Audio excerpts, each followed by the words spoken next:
Straight ahead on 12 News, call it a message from above. Local pastors highlight a growing problem in the northwest suburbs. Then, a case gone cold. The way that she died was so unbelievable. How friends and family are keeping the memory of Lois Swenson alive. But first, a sudden closure that leaves dozens of restaurant employees trying to find work. 12 News starts right now. Hello, everyone, and thanks for joining us. I'm Mike Johnson. And I'm Alexandra Renslow. If you're looking for a place to watch the Minnesota Wild playoff game on Tuesday night, there's one less sports bar to choose from. Eric Nelson reports on the sudden closing of a once popular spot in Maple Grove. In the ultra-competitive restaurant business, survival is never guaranteed. Proof of that came over the weekend when Champs Americana in Maple Grove shut down for good. Yeah, it does hurt. It's disappointing. Steve Wagenheim is a Champs co-founder and was the company's first president. Wagenheim, who now runs Pub 42 in New Hope, took the news of Champs closing hard. And I would say universally that Champs is doing half the volumes today than what they did when we had it. So it is tough to take. Champs' struggles can be traced to Wichita, Kansas, where parent company F&H Acquisition is going through bankruptcy. Because of that, news of the Maple Grove location's closing was not a surprise. Well, I know that they've been having some issues for a period of time now, and I know that they were looking to sell this location for a period of time. And so the closing of Champs, I don't think it comes as a surprise to us. Maple Grove is chock full of eating and drinking spots. Observers believe Champs struggled to keep up with its more successful neighbors. Champs had a great shelf life, but with all the seats that are out in Maple Grove, that's a franchise operation. I don't think the parent company did the current owner any favors. Oftentimes they close for a reason. Sometimes they don't have the money to keep it going. Sometimes their product isn't the best. You know, it's just sort of times change. Wagenheim believes Champs strayed from the blueprint that once made it successful. I think it's lack of food and lack of focus. In Maple Grove, I'm Eric Nelson, Channel 12 News. The Champs had 170 employees, and efforts are being made to get them jobs at other restaurants in the area. As far as what will become of Champs, according to Maple Grove Mayor Mark Stephenson, there is a proposal to replace Champs with an upscale car wash. Brooklyn Park Police are investigating the armed robbery of a pizza delivery driver. Police say the driver was robbed early Sunday morning outside the Autumn Park Apartments near 63rd and Boone. The robbers showed a gun and were able to get away with cash and the driver's cell phone. The driver was not hurt. It's been nearly 2 years since Lois Swenson, a former teacher who spent 25 years in the Robbinsdale School District, was found beaten to death in her Minneapolis home. But to this day, her murder remains unsolved. As Delane Cleveland reports, Lois's family and friends haven't given up the fight to bring her killer to justice. Oh my God, look at it! Oh, look at all this! Sunday morning at Powderhorn Park in Minneapolis. We see Lois everywhere in nature, but here she is right here. A group several dozen strong. She was the best recycler and the best dumpster diver you ever saw. Gathered to march in the annual May Day parade. We're here today because May Day, she loved May Day. On behalf of Lois Swenson. The way that she died was so unbelievable. It never should have happened to anybody, let alone to somebody who'd done as much good in the world as Lois Swenson did. In June of 2012, Lois was found beaten to death in the upstairs bedroom of her North Minneapolis home. People were so shocked that such a sweet person, so committed to justice, would be murdered. Friends describe Lois as a teacher who never stopped teaching. She never gave up. She was like the Energizer Bunny. And a fighter for human rights and environmental issues. She was just the most remarkable person I ever knew in my life. 2 years later, investigators still haven't found the killer. These people up here have been so fond of Lois and have followed Lois and what she's done for years. And they're not going to stop until this whole thing is resolved. Lois's siblings, Dean and Jan Swenson, traveled here from Wisconsin to join a collection of Lois's friends. I'd say for the closest friends of Lois, this is incredibly healing. Their hope is that someone, somewhere, knows something that will bring Lois's killer to justice. We need one little piece of information that maybe could help break this case open. Some have accepted they may never catch that break, Yeah, I think it may never be solved. but they continue on because that's what Lois would have done. She changed so many lives, mine included. In Minneapolis, Delaney Cleveland, 12 News. Minneapolis police and Crime Stoppers of Minnesota have offered a $1,000 reward for information leading to an arrest and conviction. For more information, you can go to our website. That's 12.tv. In Brooklyn Center tonight, police will inform the public about a level 3 sex offender moving into the city. Police aren't releasing any more details about the offender until the meeting. However, we do know the offender is moving to the same location of another level 3 offender who police say is moving out of the city. Tonight's meeting starts at 6 o'clock at the Brooklyn Center Community Center. Local pastors from around the Northwest Metro are going to new heights, literally, to raise awareness about teen homelessness. You might call them ministers on a mission. Reporter Sonia Goins has more on their story.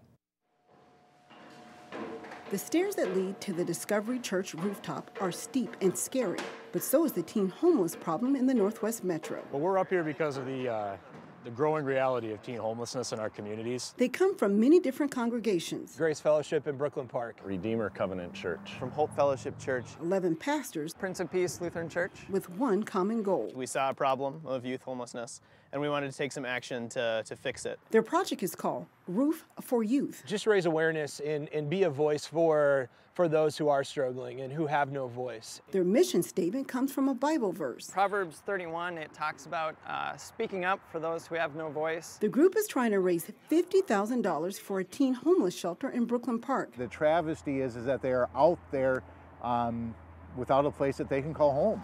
Church leaders are camping on the roof for 48 hours without the comforts of home. We have a couple of tents set up, sleeping bag, air mattress, and no showers, but that's really nothing. The experience itself was cold and it rained a little bit last night. Now, there's a good reason the pastors are up on the roof for 48 hours. That's about the time it takes for a runaway or young homeless person to be solicited for drugs or sex. There's kids out on the streets.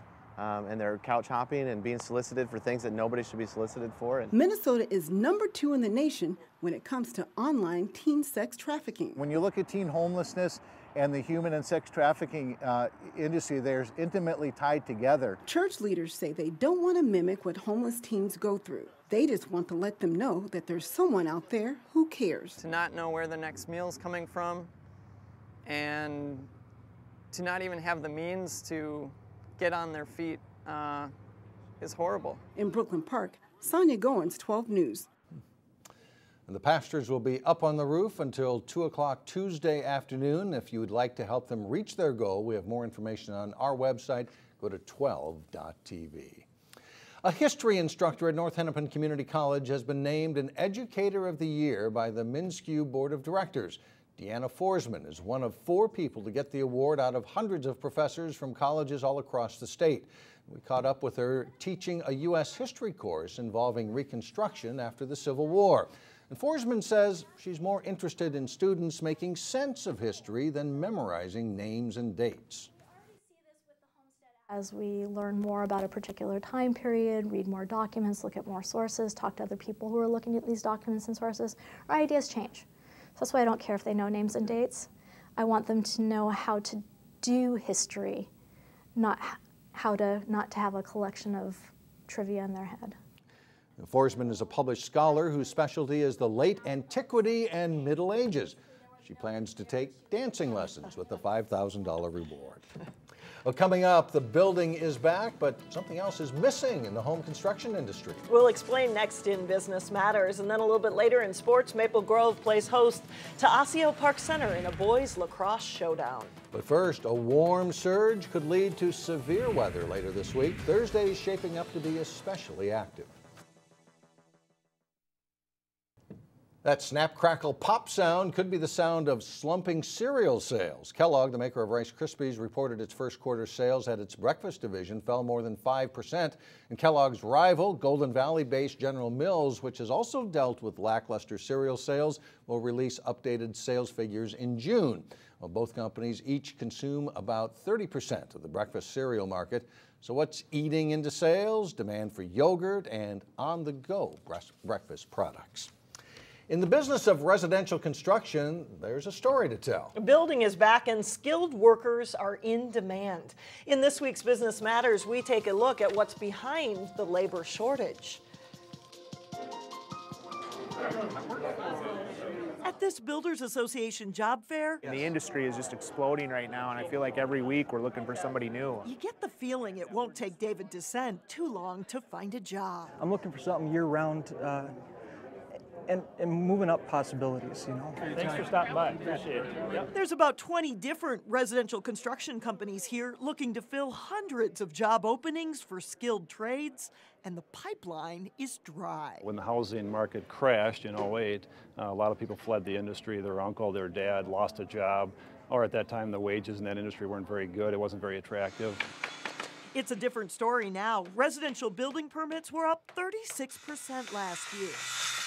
On job sites such as this one, they're behind nearly a month on this house because they don't have enough carpenters to do the work. There's also competition for the existing skilled trade workers as commercial building comes back. Think construction on the new Viking Stadium and downtown building. It's a combination of things that makes it very challenging to hire the people we need. There's endless opportunity in what we're looking for. After just a few stops, David Descent is finding his job prospects look good. Absolutely. I have a really good feeling. This second annual job fair is helping get the word out, while builders also visit area high schools to spread the message that building is back. Building a house is a neat thing. At the end of the day, you can see what you've done. And the pay has gone up dramatically. It's a very competitive wage. People can make a good living. The Builders Association of the Twin Cities is holding a second job fair this week on Wednesday afternoon in St. Paul. Coming up, a talkative soldier left speechless in Crystal. But first in sports, a close game between Wayzata and Hopkins in prep softball. John Jacobson with that and more when we come back. Well, the guy sitting next to us here on the desk received a very nice honor over the weekend. That's right. Listen to this. John, introduced by his wife Lisa, was one of the 10 inaugural inductees into the Robbinsdale High School Distinguished Alumni Hall of Fame. And this member of the class of 1979 got to be the young guy again. So congratulations to you, John. I understand the other inductees had a little bit more maturity. A little more maturity, some interesting stories. I should have been disqualified with that haircut alone from late 70s. No, congratulations, John. That's Thank great. you very much. Appreciate it. Time for sports now. The Maple Grove and Osseo-Park Center boys met Friday in a rivalry game.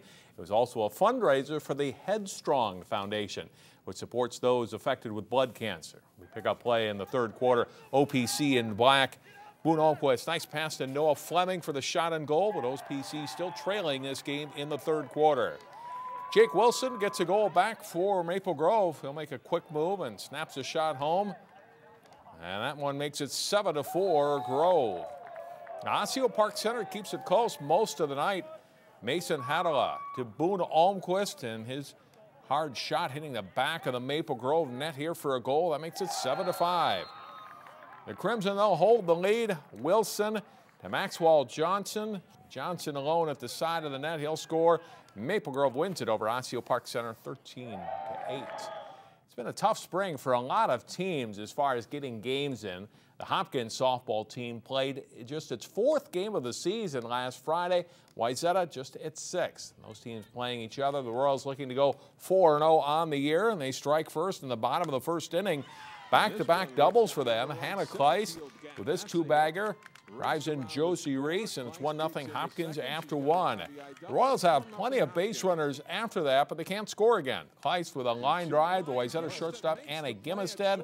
She doubles off the Hopkins runner at first and gets the Trojans out of a bases-loaded jam. Still 1-0 in the sixth when Wayzata's Ellie Rod scores on a passed ball. Pitcher Lauren Fegler then tries to cut down base runner Brianna Westerberg at third, but the throw sails into left field. Westerberg scores what turns out to be the game-winning run on the play. Wayzata beats Hopkins 2-1.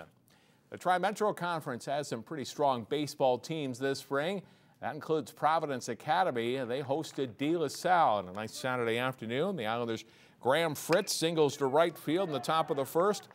Nick Magnoski slides in with a second of 2 runs, and De La Salle leads 2-0 after an inning. The Providence hitters find the They're going tough in this game. Michael Villafana hitting a comebacker to Jake Tank for the out. Tank works 6 scoreless innings for the Islanders. Coach Doug Schildgen's Islanders score again in the 3rd inning. Nick Weber at the plate. He drops a hit into short left field to bring George Goodman home. That run makes it 3-0 De La Salle. And they increase their lead with a 3-run 4th. Michael Pucci's liner freezes the left fielder, and it's over his head. Sam Krekla scores. The Islanders build a 6-0 lead, and that is the final score. The state tournament is about a month away in boys tennis. The Edina Invitational featured a field that's just about as strong as the state tourney will be. Wayzata is the defending state class AA champion, and they've been ranked #1 this spring, but the Trojans come up short against Moundsview in the championship match. The Mustangs win it 5-2. Maple Grove, rated #2 for part of the spring, places 5th, beating Rochester Mayo 5-2. Blake beat Edina for 3rd place. See a lot of those teams at state, I'm certain, coming up next month. All right, thanks, John. Still ahead, how life will become a highway for a crystal soldier. Then the gift that will begin his journey in style when we come back.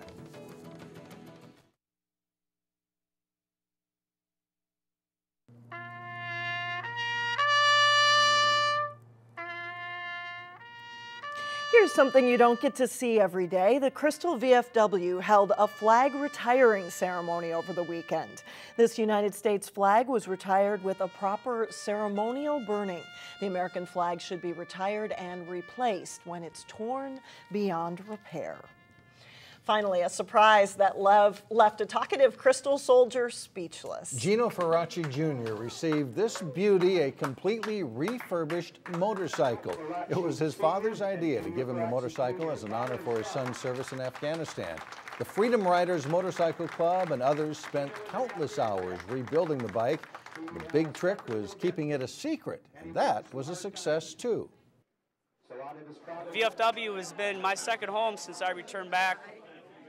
Been here since 2010, and I've had a lot of ups and downs dealing with my war, and my brothers, especially my family, have been there for me regardless of what has happened. This is awesome. This is something I can't believe.